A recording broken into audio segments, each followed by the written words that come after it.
ಟಿವಿ9 ವಿಶೇಷ ಕಾರ್ಯಕ್ರಮಕ್ಕೆ ಸ್ವಾಗತ. ನಾನು ಪೂರ್ಣಿಮಾ ನಾಗರಾಜ್. ವೀಕ್ಷಕರೇ, ಕನ್ನಡ ಇಂಡಸ್ಟ್ರಿಯಲ್ಲಿ ಯಾವುದೇ ಒಂದು ಸಿನಿಮಾ ಒಂದು ಒಳ್ಳೆ ಕಥೆಯನ್ನ ಹಿಡಿದುಕೊಂಡು ಬಂತ ಅಂತ ಹೇಳಿದ್ರೆ ಆ ಒಂದು ಸಿನಿಮಾ ಸಕ್ಸಸ್ ಆಗೇ ಆಗುತ್ತೆ. ಪ್ರೇಕ್ಷಕರು ಕೂಡ ಅವರ ಕೈ ಹಿಡಿತಾರೆ. ಅದಕ್ಕೆ ಉತ್ತಮ ಉದಾಹರಣೆ ಅಂತ ಹೇಳಿದ್ರೆ ಕಳೆದ ತಿಂಗಳು ರಿಲೀಸ್ ಆದಂತಹ ಇಂಟರ್ವಲ್ ಸಿನಿಮಾ. ಸೊ ಈ ಒಂದು ಸಿನಿಮಾ ಈಗಾಗಲೇ 25 ದಿನಗಳ ಕಾಲ ಸಕ್ಸಸ್ಫುಲ್ ಆಗಿ ಥಿಯೇಟರ್ಗಳಲ್ಲಿ ಈಗಾಗಲೇ ಓಡಿದೆ. ಸೊ ಇದಕ್ಕೆ ಸಂಬಂಧಪಟ್ಟ ಹಾಗೆ ಜೊತೆ ಮಾತನಾಡಲಿಕ್ಕೆ ಸಿನಿಮಾದ ತಂಡದ ನಾಯಕ ಹಾಗೆ ರೈಟರ್ ಕೂಡ ನಮ್ಮ ಜೊತೆಗಿದ್ದಾರೆ. ಅವ್ರನ್ನ ಮಾತಾಡಿಸ್ತಾ ಹೋಗೋಣ. ಸರ್, ಕಾರ್ಯಕ್ರಮಕ್ಕೆ ಸ್ವಾಗತ ಇಬ್ಬರಿಗೂ ಕೂಡ. ಸೊ ಇಂಟರ್ವಲ್ ಸಿನಿಮಾ ಈಗಾಗಲೇ 25 ದಿನಗಳ ಕಾಲ ಪೂರೈಸಿದೆ. ಎಷ್ಟು ಖುಷಿ ಇದೆ ಫಸ್ಟ್ ಆಫ್ ಆಲ್ ನಿಮ್ಗೆ ಅಂತ ಹೇಳಿ? ತುಂಬಾ ಖುಷಿ ಇದೆ. 25 ದಿನ ಕಂಪ್ಲೀಟ್ ಮಾಡ್ತೀವಿ ಅಂತ ಅನ್ನೋದು ನಮ್ಗೆ ಗೊತ್ತಿರ್ಲಿಲ್ಲ ಸ್ಟಾರ್ಟಿಂಗ್ ರಿಲೀಸ್ ಮಾಡಿದಾಗ. ಯಾಕಂದ್ರೆ ಅವಾಗ ನಾವೊಂದಿಷ್ಟು ವಿಚಾರಿಸ್ತೀವಿ, ಒಂದಷ್ಟು ಸಿನಿಮಾಗಳು ಹಿಂದೆ ಏನ್ ರಿಲೀಸ್ ಆಗ್ತಾ ಇದಾವೆ, ಯಾವ ತರ ಹೋಗುತ್ತೆ, ಥಿಯೇಟರ್ ಅಲ್ಲಿ ಆಗ್ಲಿ ಮತ್ತೆ ಮಾಲ್ಗಳಲ್ಲಿ ಆಗ್ಲಿ ಏನ್ ರೂಲ್ಸ್ ಇರುತ್ತೆ, ಜನ ಫಿಲ್ ಆಗಿಲ್ಲ ಅಂದ್ರೆ ಅವ್ರು ಏನ್ ಮಾಡ್ತಾರೆ, ಅವ್ರಲ್ಲಿ ಪರ್ಸೆಂಟೇಜ್ ಎಲ್ಲ ನೋಡ್ತಾರೆ. 10% ಫಿಲ್ ಇದೆ, 15%, 20%, ಲೆಸ್ ದ್ಯಾನ್ 10% ಇದ್ರೆ ಸಿನಿಮಾನ ತೆಗ್ದೇ ಬಿಡ್ತಾರೆ. ಸೊ ಅದು ಯಾವಾಗ ಫ್ರೈಡೇ ಇಂದ ಫ್ರೈಡೇವರೆಗೂ ಇವಾಗ ಕಾಯಲ್ಲ ಯಾರು. ಫ್ರೈಡೇ ರಿಲೀಸ್ ಆದ್ರೆ ಸಿನಿಮಾ ಸ್ಯಾಟರ್ಡೆ ಸಂಡೇ ನೋಡ್ತಾರೆ, ಮಂಡೇ ಇರಲ್ಲ ಅದು ಸ್ಕ್ರೀನ್ ಅಲ್ಲಿ. ಸೊ ಅಂತ ಟೈಮಲ್ಲಿ 25 ಡೇಸ್ ಕಂಪ್ಲೀಟ್ ಆಗಿದೆಯಲ್ಲ, ಅದೊಂದು ತುಂಬಾ ಖುಷಿ ಇದೆ. ಒಂದಷ್ಟು ಕಾಲೇಜ್ ಸ್ಟೂಡೆಂಟ್ಸ್ಗಳು ಇದಕ್ಕೆ ಮೈನು, ಅವ್ರು ತುಂಬಾ ಜನ ಬಂದು ಸಿನಿಮಾ ನೋಡಿದ್ರು, ಗುಂಪಲ್ಲಿ ಬಂದು ನೋಡಿದ್ರು, ತುಂಬಾ ಎಂಜಾಯ್ ಮಾಡಿದ್ರು. ಮೈನ್ ಥೀಮು ಕಾಲೇಜ್ ಸ್ಟೂಡೆಂಟ್ಸ್ಗೆ ಯಾಕೆ ಇಷ್ಟ ಆಯ್ತು ಅಂದ್ರೆ ಕಾಮಿಡಿ ಸಬ್ಜೆಕ್ಟ್ ಆಗಿದ್ರಿಂದ ತುಂಬಾ ಜನ ಬಂದು ನೋಡಿದ್ರು. 25 ಡೇಸ್ ಆಗಿರೋ ತುಂಬಾ ಖುಷಿ ಇದೆ, ಇಡೀ ಟೀಮ್ಗೆ ಖುಷಿ ಇದೆ. ಹೌದು. ಓಕೆ, ನೀವು ಕೂಡ ಸಿನಿಮಾದ ಕೊನೆವರೆಗೂ ಕೂಡ ಇದ್ದೀರಾ ಸಿನಿಮಾದಲ್ಲಿ. ಸೊ ನಿಮಗೆ ಎಷ್ಟು ಖುಷಿ ಇದೆ? ಇದು ನಿಮ್ಮ ಮೊದಲ ಸಿನಿಮಾನ ಅಥವಾ ಹೇಗೆ? ಇಲ್ಲ, ಇದು ನಂದು ಮೊದಲನೇ ಸಿನಿಮಾನೇ. ತುಂಬಾ ಖುಷಿ ಇದೆ. ಈಗಿನ ಟೈಮಲ್ಲಿ ನಿಮ್ಗೆ ಗೊತ್ತಿರ್ಬೋದು, ಇವತ್ತು ರಿಲೀಸ್ ಆಗಿದ್ದು ನಾಳೆಗೆ ಇರಲ್ಲ. ಅಂಥದ್ರಲ್ಲಿ ನಮ್ಮ ಸಿನಿಮಾ 25 ದಿನ ಪೂರೈಸಿದೆ ಅನ್ನೋದು ತುಂಬ ಖುಷಿ ಇದೆ. ಓಕೆ ಸರ್, ಈ ಒಂದು ಸಿನಿಮಾ ಯಾವುದೇ ಸಿನಿಮಾ ಆಗಲಿ ಸಕ್ಸಸ್ ಆಗಬೇಕು ಅಂತ ಹೇಳಿದರೆ ಸ್ಟೋರಿ ತುಂಬ ಇಂಪಾರ್ಟೆಂಟ್ ಆಗುತ್ತೆ. ಜನರ ಪ್ರೇಕ್ಷಕರಿಗೆ ನೀವು ಮನದಟ್ಟುವಂತೆ ಸ್ಟೋರಿ ಬರೆದಾಗ ಮಾತ್ರ, ಅದ್ರಲ್ಲಿ ಹೀರೋ ಯಾರೇ ಇರಲಿ, ಹೊಸಬ್ರೇ ಇರಲಿ, ಹಳೆಬ್ರೇ ಇರಲಿ, ಸೊ ಅದು ಮ್ಯಾಟ್ರ್ ಆಗೋದಿಲ್ಲ. ಆದರೆ ಸ್ಟೋರಿ ಮಾತ್ರ ಇಂಪಾರ್ಟೆಂಟ್ ಆಗುತ್ತೆ. ಸೊ ಅದರಲ್ಲಿ ನಿಮ್ಮ ಕೈ ಚಳಕು ಕೂಡ ತುಂಬ main important writer as A writer ಆಗಿ. ಸೊ ನಿಮಗೆ ಎಷ್ಟು ಹೆಮ್ಮೆ ಇದೆ ಆ ಒಂದು ಸ್ಟೋರಿ ಬರಬೇಕಾದ್ರೆ? ಯೋಚನೆ ಮಾಡಿದ್ರೆ ಇದಕ್ಕೂ ಮುಂಚೆ ಇಷ್ಟು ದಿನ ಸಿನಿಮಾಗಳು ಓಡುತ್ತೆ ಅಂತ ಯಾವತ್ತೂ ಯೋಚನೆ ಮಾಡಿದುಂಟಾ? ಸಿನಿಮಾ ಕಥೆ ಮೇಲೆ ನನ್ಗೇನಂತ ದೊಡ್ಡ ನಂಬಿಕೆ ಇರಲಿಲ್ಲ. ಮತ್ತೆ ಸಿನಿಮಾ ಕಥೆ ನಾನು ಏನೋ ಬರ್ದಿದ್ದೀನಿ ಅಂತ ನಾನು ಯಾರಿಗೂ ಹೇಳಿರ್ಲಿಲ್ಲ. ಟೀಮಲ್ಲೇ ಬರಲಿ ಯಾರೇ ಬರಲಿ, ಈ ಕಥೆನೇ ತುಂಬಾ ಚೆನ್ನಾಗಿದೆ ಆ ಥರ ನಾನು ಎಲ್ಲೂ ಎಕ್ಸ್ಪ್ಲೈನ್ ಮಾಡ್ತಾ ಇರಲಿಲ್ಲ, ಎಲ್ಲೂ ಯಾರಿಗೂ ಹೇಳಿಲ್ಲ.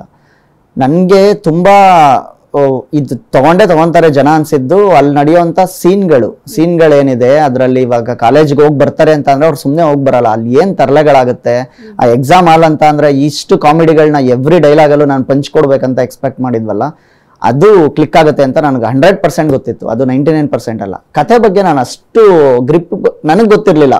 ನನ್ನ ಮೈಂಡಲ್ಲಿ ಒಂದಿತ್ತು, ಈ ಥರ ಇಬ್ಬರು ಹೀರೋಯಿನ್ಸ್ ಇರ್ತಾರೆ, ಒಬ್ರು ಹೀರೋಯಿನ್ ಮೈಂಡ್ ಸೆಟ್ ಈ ಥರ ಇರುತ್ತೆ, ಈ ಥರ ಮೈಂಡ್ ಸೆಟ್ ಇರೋರು ಒಬ್ರು ಇರ್ತಾರೆ, ಅದನ್ನೆಲ್ಲ ಮ್ಯಾಚ್ ಮಾಡ್ತಾ ಹೋದೆ ಅಷ್ಟೇ ಕಥೆಯಲ್ಲಿ. But dialogue wise, screen play wise ನನಗೆ 100% ಗ್ರಿಪ್ ಇತ್ತು. ನನಗೆ 100% ಗೊತ್ತಿತ್ತು ಇದು ಕ್ಲಿಕ್ ಆಗುತ್ತೆ ಅಂತ ಹೇಳಿ.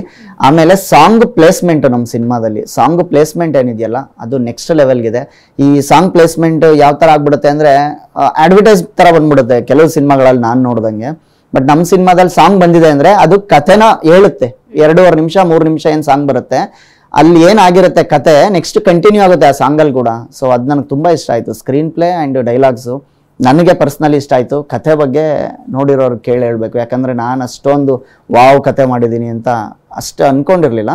ಬಟ್ ಇಂಟರ್ವಲ್ ಅಲ್ಲಿ ನಿಲ್ಸೋದಕ್ಕೊಂದು ಕತೆ ಬೇಕಿತ್ತು ನನಗೆ, ಅದನ್ನು ಪರ್ಫೆಕ್ಟಾಗಿ ಮಾಡ್ಕೊಂಡಿದ್ದೆ ಅಷ್ಟೇ. ಈ ಇಂಟರ್ವಲ್ ಒಂದು ಟೈಟಲ್ಲೇ ತುಂಬಾ ಜನರಿಗೆ ಬೇಗ ಮುಟ್ಟುತ್ತೆ ಆ ವಿಚಾರ.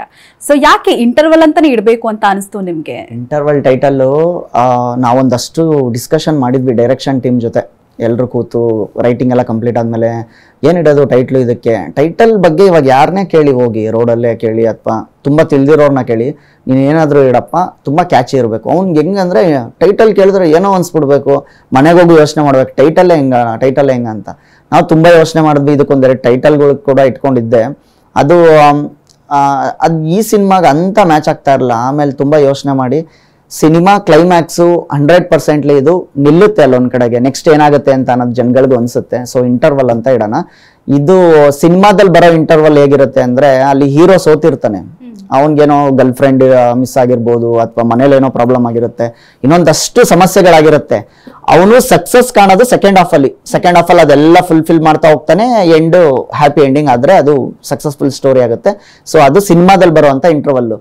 ಜೀವನದಲ್ಲೂ ಒಂದು ಇಂಟರ್ವಲ್ ಬರುತ್ತೆ. ಇವಾಗ ಮದ್ವೆಗೆ ಮುಂಚೆ ನಾವೆಲ್ಲ ಫಸ್ಟ್ ಹಾಫ್ ಅಂತ ಹೇಳ್ತಾರೆ, ಮದ್ವೆ ಆದ್ಮೇಲೆ ಸೆಕೆಂಡ್ ಹಾಫ್ ಅಂತ ಹೇಳ್ತಾರೆ. ಈ ಫಸ್ಟ್ ಹಾಫ್ ಅಲ್ಲಿ ಒಂದಷ್ಟು ಕಷ್ಟಗಳೇ ಜಾಸ್ತಿ. ಸ್ಕೂಲಲ್ಲಿ ಹೋಮ್ ವರ್ಕ್ ಮಾಡೋದ್ರಿಂದ ಹಿಡಿದು ಪೇರೆಂಟ್ಸ್ ಹತ್ರ ದುಡ್ಡು ಇಸ್ಕೊಳ್ಳೋದ್ರಿಂದ ಹಿಡಿದು ಫ್ರೆಂಡ್ ಹತ್ರ ಒಂದಷ್ಟು ಏನಾದ್ರು ದುಡ್ಡು ಇಸ್ಕೊಳ್ಳೋದ್ರಿಂದ ಹಿಡಿದು ಮತ್ತೆ ಈ ಗರ್ಲ್ ಫ್ರೆಂಡ್ಸ್ ಇದೆಲ್ಲ ಇಟ್ಕೊಂಡು ಅಲ್ಲೆಲ್ಲ ಕಷ್ಟಗಳೆಲ್ಲ ಆಗಿ ಹೋಗ್ತಾ ಇರ್ತಾರಲ್ಲ. ಈ ಫಸ್ಟ್ ಹಾಫ್ ಅಲ್ಲೆಲ್ಲ ತೊಂದರೆಗಳೇ ಜೀವನದಲ್ಲೂ.